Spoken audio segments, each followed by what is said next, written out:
Member for Wills. Thank you, Madam Deputy Speaker. At lunchtime, I was one of a number of MPs from both sides of the parliament who took up Dick Smith's invitation to MPs and senators to support his view that perpetual growth in the use of resources and energy is not sustainable in a finite world. I want to take this opportunity to set out why I think he's right and why I was and am pleased to be associated with him. Our obsession with economic growth, using GDP as a performance indicator, sucks us into a number of traps, most notably inevitably luring us into policies to promote population growth. It is a quick and easy way to boost the GDP number. Of course, it is dodgy. If more people come and live in your street, an economist will do the sums and say your street is wealthier. However, it does not make you any better off. Indeed, population growth makes people's lives harder. There is more competition for jobs, more competition for housing, more competition for space on the roads and a spot on the bus, etc. It brings with it rising cost of living, more people out of work, traffic congestion, declining housing affordability and environmental damage.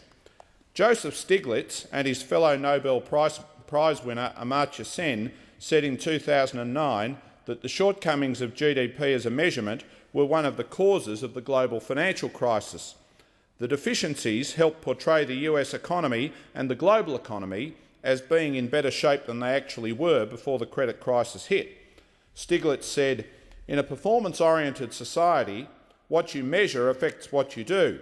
If you have the wrong measures, you can wind up doing the wrong thing."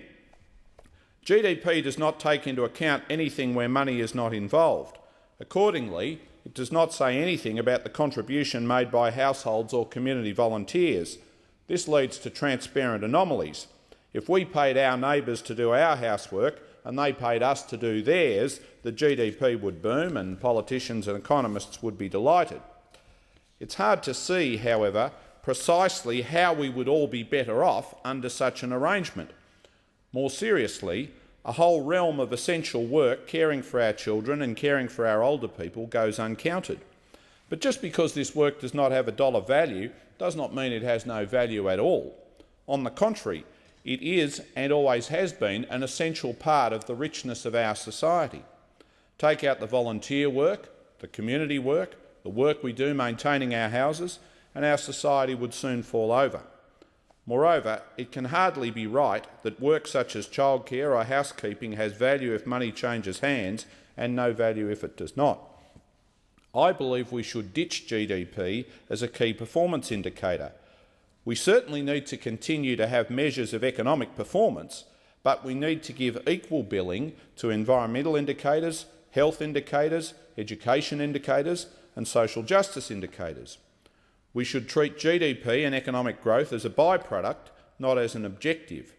The important economic indicators are employment, inflation, interest rates and a balanced budget. These things really do matter. We want full employment, or as close to it as we can possibly get. We want low inflation, keeping prices as stable as we possibly can. We want low interest rates. We don't want people in debt and going broke. And we want balanced budgets. We don't want countries in debt and going broke.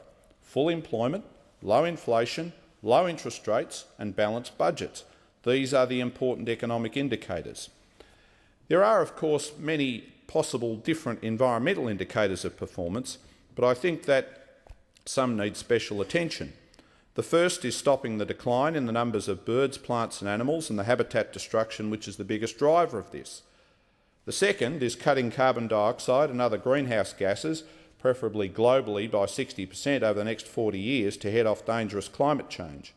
And because of the numerous adverse environmental impacts of population growth, the third important indicator is how countries are going in stabilising their populations.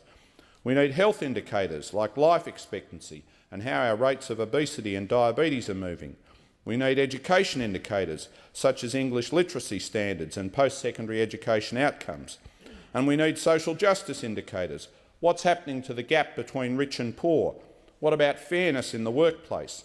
How are we treating our students, our older people, people with a disability and our Indigenous people? These are the things that really matter. These are the things that we should be putting real effort into measuring and even more effort into achieving.